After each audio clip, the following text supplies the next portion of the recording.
Hey guys, hope you're all doing well. I'm Lucas, and today we're stepping into another set of intense Reddit stories. Real emotions, real consequences. If you enjoy stories that hit deep, make sure to like, subscribe, and turn on notifications. Let's get into it. I was scrolling with one eye open on a Sunday morning when Facebook shoved a small, bright square under my thumb. A woman in a cream dress, standing in the little park beside the courthouse in downtown Sacramento. My wife, Lauren. Beside her, a man I didn't know held out his hand, and the camera had caught the exact second the ring slid down. The caption talked about it like a memory from long ago, so grateful for that perfect day, but the upload date said yesterday. I didn't feel my heart drop. It felt more like someone quietly took it from me in the middle of the night and left a note that said, "Sorry, you weren't using this, right?" I stared at the photo until everything else on the screen blurred. The bench, the trimmed hedges, the pale stucco of the courthouse peeking over the trees, all of it felt familiar. We picnicked at William Land Park last Easter. Lauren's hair was the same careful wave I'd seen her do for my cousin's wedding. The dress wasn't white, it was the soft, almost brown cream she wore when she wanted to look effortless. She always said white was staged. The ring was simple, her smile wasn't. I told myself it had to be a styled shoot. She works in an ER in Davis, Sutter Davis Hospital, and nurses do all kinds of morale boost stuff, photos for a newsletter, some fundraiser thing with props, a gag for a friend's engagement party. That thought gave me a shaky little rope to hold onto. I scrolled to see the comments. Between the hearts and congrats, one tag snagged my eye. Someone named Sean had tagged another guy. Look who finally made it official. Then 30 seconds later, the post privacy changed. Comments disappeared. I refreshed tiles. The original uploader's profile had gone dark. I opened my camera roll and tried to breathe. It was 9:12 a.m. The house was quiet. The night shift had kept Lauren at the hospital. She texted at 2 that they had a pileup from I-80 and she'd be late. I thought about making coffee and then remembered how she liked hot milk froth on top, and that thought stopped me. I went back to the picture and hit save. Then I did what I never do. I pressed down on the screen to bring up the info. Some people strip metadata when they upload, some don't. This one didn't. Geo said 38568 something, 21493 something. Sacramento, timestamp, 30:41 p.m. yesterday. The phone model matched the one in Lauren's sister's last beach post. I knew that because I sell capital equipment to hospitals. Details stick to me whether I want them or not. Numbers, models, times. The world tells you a story if you stop insisting it be the one you prefer. I slipped on sneakers and drove with a slow, absurd care to the park and walked the path by the courthouse counting light posts. My brain said I was being dramatic, my gut said I was carrying a match, and my life was dryer lint. The bench from the photo was next to a fig tree with a scar in the bark the shape of a comma. The scar was there. The bench was there. I held my phone up and matched the angle, a poor man trying to line up stars. People walked by with dogs and coffee like nothing in the world was wrong. A little boy in a Spider-Man shirt tripped, cried, then laughed when his dad picked him up and tossed him in the air. I didn't cry. I wondered how many Saturday afternoons Lauren had spent in this park while I walked trade show floors in Anaheim and Orlando, learning the new generations of surgical tables and imaging carts. I wondered how many times she smiled at me from across our kitchen island and imagined this place instead. The first thing I did when I got home was open the shoebox in the closet where we kept our fast-track transponder statements. It was for bridge tolls mostly, but our garage downtown ran validation through the same account. I laid out the printed statements like I was building a house of thin, stubborn cards. Saturdays, that was the trick. Not everyone, but enough of them. Sacramento parking garages in the afternoon, 2 hours here, a whole day there. The microprint of times and amounts started talking to me in a low, steady voice. I texted Lauren, "How's your shift? You okay?" She texted back half an hour later, "Wild, I'm running on fumes. You okay?" I stared at the words so long they changed shape. "Yeah, just thinking about dinner. Be safe." Another part of me was already marching forward. I Googled how to view EXIF metadata iPhone, as if I hadn't just done it. I emailed the photo to myself, downloaded the original, same geo, same time. I told myself this didn't mean anything I couldn't explain away, then opened my notes app and started a list so I'd stop juggling everything in my head like knives. Photo. Geotag, Sac Courthouse Park. Time, yesterday, 3:41 p.m. Dress, cream. Ring, scene. Tag from Sean, "Look who finally made it official." Now hidden. Fast Track Saturdays, Sacramento garages, several weekends over the past year. My stomach turned. I added another line before I could talk myself out of it. Child seat in Lauren's trunk? It wasn't there last year. It was there now. For a while, I told myself it was for her sister's kid, who was almost 3. The first time I smelled the powdery sweetness on Lauren's scrub jacket baby lotion, I treated it like the whiff of a stranger's perfume in an elevator, a thing you step through without naming. But when I held the jacket to throw it into the wash earlier in the week, the smell had been strong enough to say, someone put this on purposefully. I stood in our small Davis kitchen and tried to remember if I'd seen the child seat buckled in, or if it had been unbuckled and tossed in the back as if it didn't have a permanent rider. It should matter, it didn't. By noon, I had convinced myself to do one simple, sane thing, call Lauren's hospital, not to pry, but to make sure she was okay after a wild night. I asked for staffing. I gave Lauren's full name. The voice on the other end was tired and friendly. Oh, Lauren, she wasn't on last night, the woman said. She swapped. She's nights next week, I think. When did she swap? I asked, and heard how thin my voice sounded. A couple of weeks ago? Sorry, I don't have the exact thing in front of me. No, no, I said. Thank you. Appreciate what you do. I hung up and stood very still until I realized I'd stopped breathing. When I finally took air into my lungs, it felt like a lie. I didn't go to war in my head. It was more like I crossed an invisible line, the one that runs between this is probably nothing and this is a rope you can tug and the whole stage will come down. I opened Facebook again and tapped the profile of the uploader, which had gone private. But the Sean tag had been a loose thread. I pulled it. Sean's profile was public, full of CrossFit videos and pickup truck sunsets. In March, there was a picture of him at a cookout, one arm around a broad-shouldered guy with a beard and a goofy grin. In the background, half hidden by a post, Lauren stood in a sundress, hands outstretched to a little girl who was about to toddle right into her. The caption was, Uncle Nate finally settling down. Aunt Lauren wasn't in the words, but she was in the frame. A comment below made my eyes stick. Love Aunt Lo with my Lola. There was a heart and a baby bottle emoji. I didn't click Lola's mom's profile. I didn't have to. There was enough here to fill every quiet room in our house. My phone rang. Lauren's name filled the screen. For a second, I wanted to throw the phone across the room because I loved her voice and I didn't know what it would do to me to hear it. I answered. How's your day? She asked. Noise behind her, a door closing. I'm grabbing a coffee. I can drop by home if you need anything. I left my wallet, so I'm coming through Davis anyway. Busy, I said. Hey, a weird question. Shoot. Why are there fast track charges in Sacramento the past few Saturdays? Silence. Then a smile in her voice that I'd loved since we were 23 and trading cheap secrets at a bar in Midtown. I told you I had that cross-training program downtown, remember? Triage rotation. You told me you had nights? I did. Some nights, some Saturdays. You know how staffing is. She sighed. Michael, don't start with schedules. I just told you I got hammered last night. I called staffing, I said. They said you weren't on. Another quiet beat. The noise behind her vanished. Maybe she stepped outside. You called my hospital? I was worried. That's not worry, she said, softer. That's suspicion. Lauren, I said, and my tongue felt wrong in my mouth. Why are you in photos, in a cream dress, next to the Sacramento courthouse? You're in my private life, she said quickly, as if she'd rehearsed it. And that's on you. You think buying equipment for hospitals makes you a detective. You don't get to audit my happiness. Why are there 2 rings, I asked. Why is there a child seat in your car that smells like lotion we don't have in our house? Why is someone calling you Aunt Lo while you're holding a toddler who looks like you've held her 100 times? She laughed once, pure deflection, and I heard in that sound all the time she'd sidestepped a thing by making me feel like a cop, and her like a citizen stopped on the sidewalk. You didn't give me a life, Michael, she said. I gave myself one. Don't make this cruel. I have to go. Do you have 2 husbands? I asked. The words felt weird in my mouth, like a language I shouldn't know. You don't get to define me, she said, and hung up.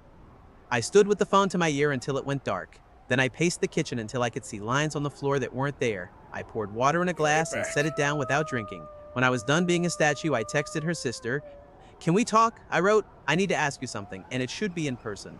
She sent me the address of a cafe near her apartment in Sacramento, said come now before it gets packed. I drove the 23 minutes with my hands at 10 and 2 like I was taking the test for my license again. She was already there, stirring an iced latte with a straw like it revealed secrets. She is 2 years younger than Lauren, with shared cheekbones and a sharper mouth. When she saw me, she gave me a look I recognized as pity and impatience glued together. How long? I asked after we ordered and sat. Just tell me that first. She squinted at me. Michael, how long has my wife been married to someone else? A couple at the next table stopped talking. The barista pulled a shot and steam hissed. Lauren's sister looked past me, then back, then down into her drink. Years, she said finally. Don't make a scene. Years, I repeated, and it sounded like a word I didn't understand. How do you make 2 years fit into a calendar that already has 7 of me in it? You don't understand her, she said, leaning in, voice low. She had to choose. You were never. She had to choose 2 rings? I said. Was that the choice? Because if it was hard, that must make it ethical. Don't be cruel, she said. You think this was easy for her? Easy? I felt my face heat. I lowered my voice. She stood in a park and put on a dress and slid a ring down a stranger's finger while I was at a trade show trying to make sure hospitals bought equipment that kept people breathing. You're not a hero because you sell carts, she said, and her mouth twisted. Lauren needed something you don't provide. What is that? I asked. Clarity? The truth? She shook her head like I was a child who couldn't add. Family, she said. The word sucked the air out of the cafe. That was when it hit me. Not the bigamy, not the calendars, the little girl in the sundress, the child seat, the lotion. I'd always thought we would have kids when we were ready. We lost one early, we didn't say those words out loud. After that, Lauren changed the subject when I brought up timing, money, insurance. It had felt like I was prodding a bruise. Now I saw her holding someone else's toddler and understood I had been knocking on a door with a moving company already carrying boxes out the back. Who is he? I asked. Michael, she said softly. Don't. It will just make you angry. Who is he? I repeated. I leaned forward. I won't make a scene. His name's Nate, she said. He lives in Elk Grove, construction, good guy. She told him you were separated. She told him you kept lingering. Lingering, I said, like a bad smell. Can I talk to him? She blinked. What? Why would you? Because I'm not going to break someone's life by showing up yelling in his driveway. I want to look him in the eye and ask a question I can't ask your sister without getting a TED talk on self-definition. She stared at me, then made a face like she wanted to scrub the table between us. He parks at the garage on J and 10th for work. He's there by 7 most weekdays. You didn't get this from me. I didn't, I said, and meant it. She sighed. She always said you were decent, she said, almost like a warning. Please don't make me regret telling you. Decent is easy, I said. It's dignified, that's hard. I stood. Thank you. Michael, she called as I reached the door. I looked back. She did love you, in her way. I nodded. I loved her in mine, I said. Turns out those ways were different animals.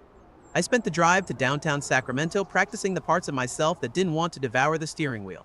It was a Monday by then. I couldn't sit still in Davis while she was at work. The garage was gray and cool, the kind of place where footsteps become a group project. I waited by the pay station until I saw the man from Sean's cookout stop fumble for his ticket and glance up as if checking for rain indoors. Nate, I asked. He turned slowly, the careful caution of a man who'd had enough life to know strangers are rarely gifts. Yeah? My name is Michael, I said. I think you know my wife. He frowned. His eyes went to my hands like he was measuring what they could do. I'm not here to fight, I said. I'm here to ask if you think you're married to her. His face changed in a way I'll remember when I'm old. It wasn't guilt. It was confusion that curdled into something like pity. He pulled his wallet, flipped it open, and slid out a folded paper like it had been waiting for its cue. He held it up, my name nowhere on it, a county I knew, a date from last summer, Lauren's name with her birth middle, the one we only used to tease her when we got Christmas cards addressed to her full formal. She told me you were a chapter ending, he said. She said she was doing the clean paperwork part, and you were dragging it out. How do you have a kid seat in the back? I asked, and my voice broke on the word kid like it snagged a wire. He blinked. My daughter visits, he said. Shared custody. Lauren's, she's good with her. My kid loves her. Does she know she's good at 2 ceremonies? I asked before I could stop myself.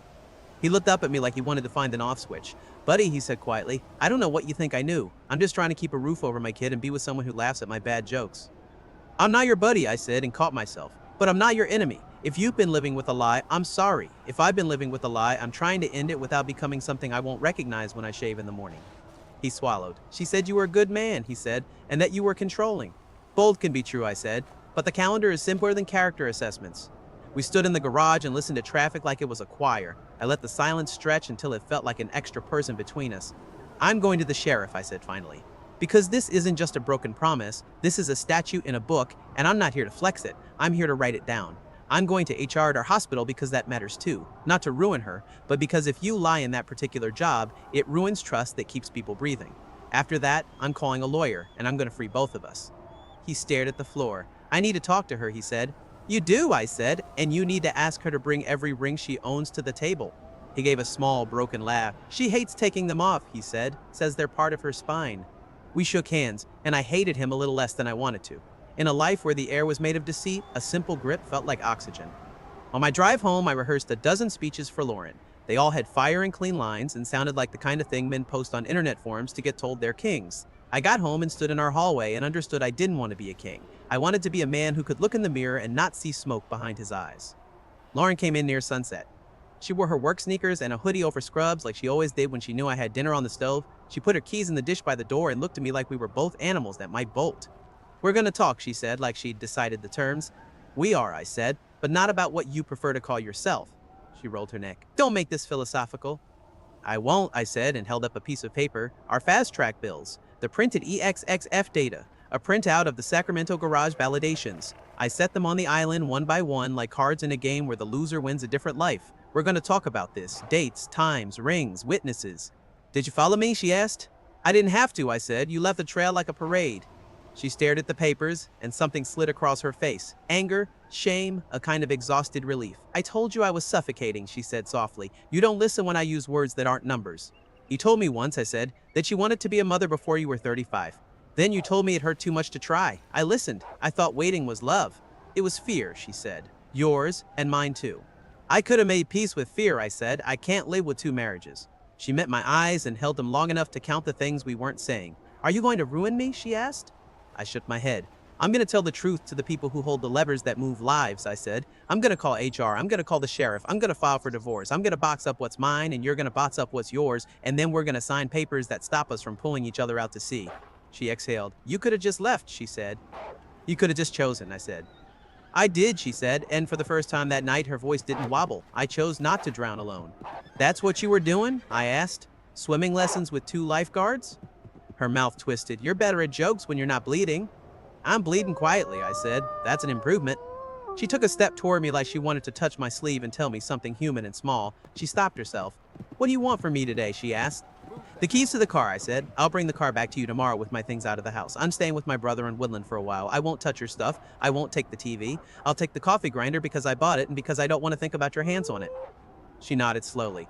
You always liked making the coffee, she said, like it was a gift she remembered to give too late. We didn't shout. That felt wrong in the oddest way, like we were leaving a theater whispering after the show had made us cry. I packed 2 bags. When I got to the door, Lauren was standing there with a small box in her hands. I thought for a second she was going to hand me a ring. Instead, she handed me our wedding album. I don't want it, she said. It's not because I hate it, it's because I know you'll want the proof that it happened. I don't need it to remember, I don't want it to remind. Maybe I'll frame a single picture, I said. The one where your hair got in your mouth and you laughed like you didn't care who heard you. Don't make me the good girl in your head, she said. I don't fit. Me either, I said. That's the problem. I slept on my brother's couch and woke up with my spine arguing with me. He made eggs and sat at the table and listened without interrupting while I laid out the facts like the salesman I am: product, features, benefits, consequences. When I was done, he drank his coffee and looked at me like he just decided whether to throw a punch. Do you want me to be mad for you? He asked. I want you to be still with me, I said. Anger's cheap. Stillness is expensive. He nodded. I can be still, he said. Also, I can be a ride to the sheriff's office. I went first to HR at Sutter Davis. I made an appointment that morning and sat in a room where the walls were the color of a Band-Aid. I brought papers and dates and the part of my voice that fits in offices. I didn't bring rage. I said everything I had to say with nouns and verbs and left adjectives in the parking lot. When the HR rep asked me if I was seeking punitive action, I said I was seeking clarity in an environment that depends on trust. The rep nodded slowly like someone measuring a dose. Then I went to the sheriff's office to make a report. I sat with a deputy who looked like he had heard every kind of ruined vow. I explained calmly that this wasn't a scene from a TV show, it was a series of Saturdays, it was a set of papers, it was a photo with a geotag in a park where kids learn to ride bikes. He wrote it down, he told me what he could do and what he couldn't. He gave me a case number that felt like a label on a box I didn't want, but needed. I called a lawyer last. She spoke to me like people speak to men who have fallen through the floor and landed in a room with at least one door. She talked about property and accounts and timelines. I kept thinking about the word Lauren's sister had used, family. I thought about how that word can be a knife or a light, depending on who's holding it. The days that followed were small and painfully ordinary. I started running again, the slow, embarrassing kind, where your own breath sounds like you're pleading with a gate to open. I took calls with hospitals and did my job. I learned the sound of my brother's house settling at night. I bought a cheap coffee grinder because mine had become a symbol, and I needed coffee more than symbols. Lauren texted once, "You didn't have to go to HR." I typed and deleted a dozen versions of, "You didn't have to get married," and finally sent, "It's done." Nate called me a week later. We split, he said, like he was telling me about the weather. She said she loved us both in different ways. I told her that's not how paperwork works. I'm sorry, I said, and meant it. Don't be, he said. My little girl asked me if Aunt Lo was coming to the park, and I told her sometimes people we love have to go learn how to be honest before they can come to the park. That's a good sentence, I said. I'm going to borrow it. Borrow anything you want, he said, and laughed in a way that made me feel less alone. The divorce moved forward like a slow truck with hazard lights. People sometimes expect the clang of drama. What you get is a shuffle of forms. I took the step that mattered most, and it wasn't a phone call or a signature. It was choosing to believe that my time is more precious than my pain. That sounds like a quote on a wall, but it's a thing you practice with your hands. You stop scrolling the old photos at 2 in the morning. You stop pretending your love story was all lies because the last chapter was a bad one. You put the album on a shelf and take down the frying pan and make yourself breakfast. A month later, I returned to the park by the courthouse and sat on the bench with the comma-shaped scar in the tree. I thought maybe I'd feel haunted. I didn't. I felt like I could breathe air all the way down again. A dad jogged past, pushing a stroller and singing badly to a song without words. I wished him a life where nobody made him count. Saturdays against himself. I won't pay myself noble. I checked the door locks twice now. I flinch when my phone lights up with a name I don't expect. Trust is a muscle, and mine got torn. But muscles heal if you use them gently. Last week, I moved into a small apartment near my brother's place in Woodland. I bought a secondhand couch without springs that groaned like a ship. I started bringing my niece to the farmer's market on Saturdays, which used to feel like a cursed day.